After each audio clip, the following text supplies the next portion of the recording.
Hi, community. Today, the topic is how to attract what your heart most desires.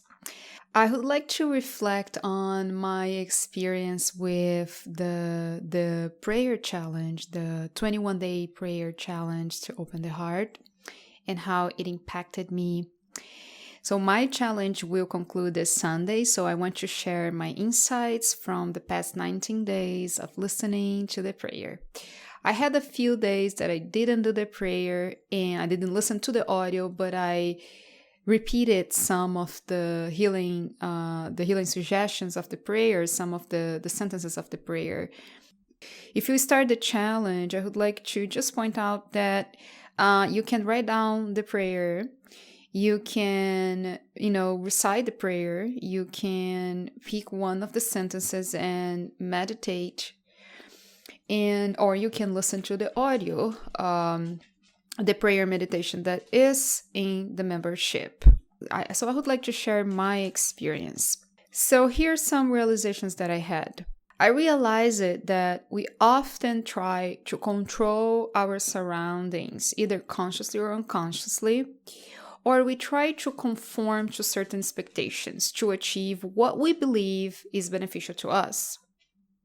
So, for example, when we are trying to control our environment to get what we want, we basically are chasing what we want and we rationalize our desires. So, when our hearts are closed, we have the tendency to set goals for ourselves from a place of scarcity and fear. While when our hearts are open, we basically tune in to our true self. We tune in to the energy that we vibrate as a soul. We free ourselves from the urge to chase, and we become the subject of our wanting. So, for example, we want more love. Instead of seeking love outside, we become more loving.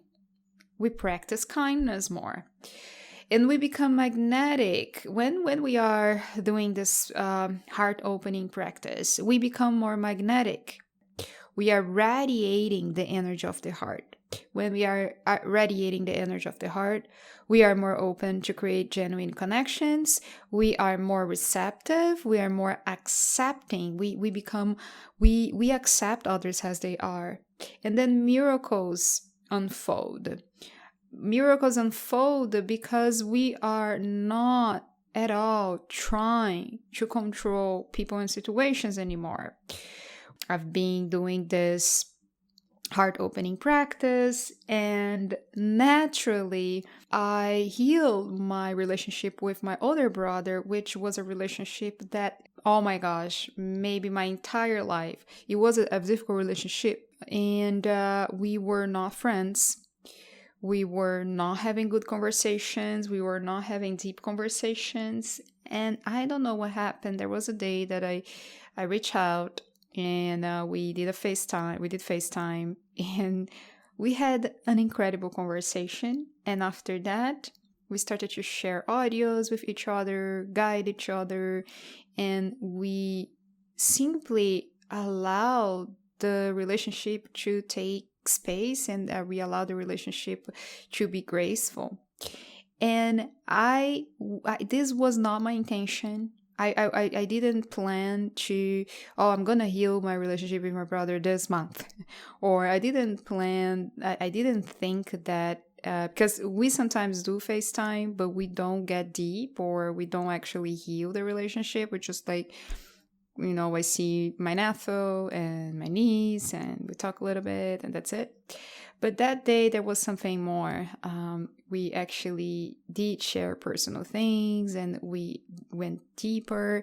And basically, there was a friendship that began to develop. What happens when we release our defense mechanisms, or when we release the walls around our heart, is that we just become more of who we are. This idea that we live in a society which feeds this idea that we need to become something else, that we need to add stuff so we become more valuable, right? So we need more degrees, we need a better house, we need a better car, we need to look more pretty every day in every way. And I'm not saying that these things are not important. I'm not saying that being healthy and taking care of yourself, or taking care of your body, your image is not important. I'm just saying that that's not actually what defines you. Your physical image doesn't define you. Your car, your house they don't define who you are as a human being, as a soul. Your true essence, right? Your true essence is eternal, while all these things are not eternal. They are temporary things, and most of the time, and a lot of times, we are basically channeling our energy toward things that are temporary, toward things that will eventually die or disappear. And it causes so much anxiety, because when our focus is on what is temporary, we lose that sense of feeling grounded. A lot of people experiencing anxiety nowadays, and when I'm working with my clients, and they come with extreme anxiety, like they put so much focus on others, or they watch the news, or they stay on social media, or they want things to be in a certain way. So the focus is always external. It's not about them, right? It's not about it's not about what's bringing peace. It's not about what's supporting their inner sense of well-being, their sense of well-being. Going back to what happened with me when I began this energetic process, right, to remove the walls around my heart. I simply became more of who I am, accepting, present, like open. And I think when the word is openness. When we are open, we are simply in this space of allowance. And this is actually the feminine embodied. This is actually the energy of the feminine in its highest potential.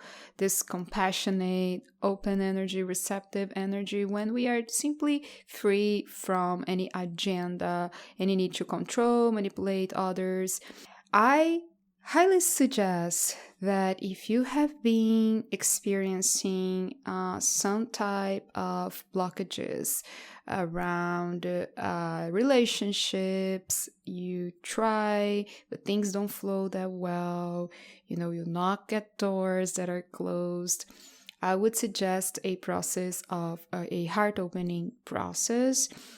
You can start with me by joining the Soul Synergy membership and starting with the prayer practice, the 21-day prayer practice.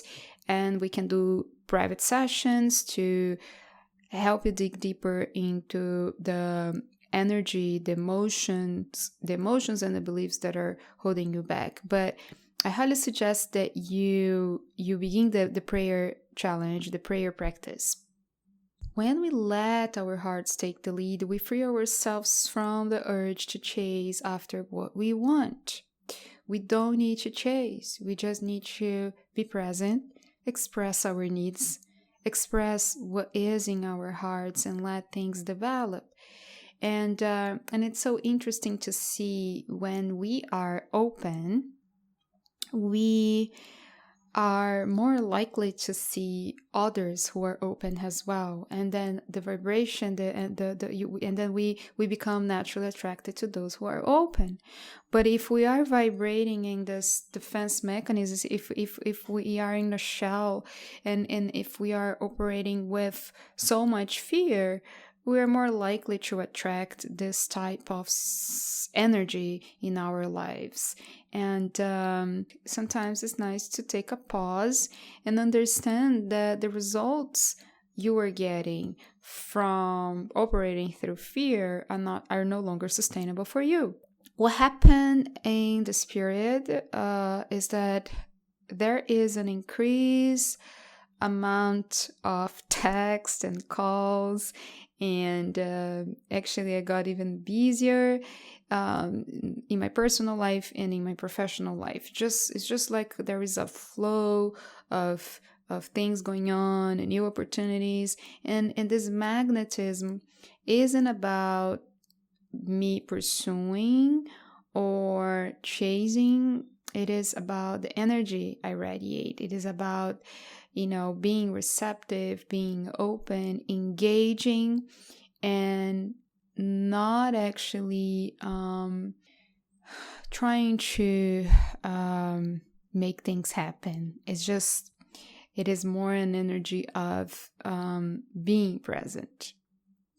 So if you feel that opportunities are running away, if you feel that you have been rejected a lot, if you feel exhausted from seeking love and validation, if you're missing opportunities, if you feel drained, or your relationships are uninspiring, this practice may be for you. Heart opening is necessary when we are operating from our defense mechanisms. It is a practice that will guide you to be more honest and authentic with yourself. Let go of the conditionings of the ego and truly embrace your true self, the radiance of your soul. And when our hearts are open, we feel expansive. We allow our creativity to flow, enjoy exchanging our gifts with others, sharing our gifts with others. We give without fear of losing anything in return. We give without fear of losing. Recently I spoke with someone who expressed fear about what could happen if he gave generously, either love or attention. And he worried he might lose his freedom or miss out on something valuable. In Buddhism, generosity is the pillar for happiness. When our giving can lead us to salvation and true joy. When our hearts are closed, we perceive giving as a loss. But the opposite is true. When we give, we actually increase our capacity to receive. Because you feel worthy, because you know deep inside that you are abundance. Abundance is who you are.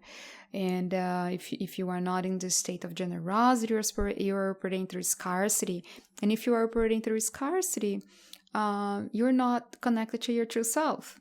So the giving is a practice, is a daily practice that can lead us to release the walls that we build around our heart. Just take a moment to notice how you feel when you give, Let's go back to the theme of this episode. How can you attract what your soul, what your heart truly desires? How can you do that? What's the path? The path is not to just rationally determine what you want or what your heart wants. The path is to listen to your heart and then take the action and then take the next steps to support the longings of the heart or the soul. It is about shifting your energy, breaking down the walls around your heart, and being open to life. But what usually we do is we determine what we think we want. We determine what we think is beneficial to us. And then we go out with the walls around the heart, thinking that we are going to get what we want. And we don't get it because we are closed, because we are not open, because we are full of fear, because we are not connected to the truth of who we are, because we think we are not perfect and whole and complete. And therefore, we need to seek that outside, and we are there projecting our fears. We are there judging. We are there holding on to the past. We become a museum with photographs of the past, and we bring that to others. And then we are this type of person that the only thing we talk about is the past. I'm gonna ask you this question. Who did you meet in the last weeks that was only talking about the past? Not bringing anything fresh, not bringing anything new, not engaging in the philosophy, not bringing something new to your word. And that's what happens when our hearts are closed. We cannot let go. And then we miss opportunities, because when opportunities come, there is a freshness that must exude from us. There is a vibration that we must vibrate and radiate to actually honor the new opportunities when they come, right? In my work, I have guided many people through the process of releasing those walls around their hearts, and I invite you to join the Soul Synergy membership today and participate in the 21-day prayer challenge to open your heart. You are also invited to do private sessions with me where we can dig deeper and discover what traumatic events have led you to close your heart. Visit my website, lucami.com, and if you would like to only access the prayers and the meditations and the hypnosis audios to guide your journey, you can sign up for the Inner Being Plan and use the code HEART at checkout, and you're gonna pay only $17 per month. If you like this episode, please share with your friends. Thank you so much for being here. Follow me on Instagram, soul.synergy.oracle. The podcast page is Soul Synergy Experience. Thank you so much for being here. Bye for now.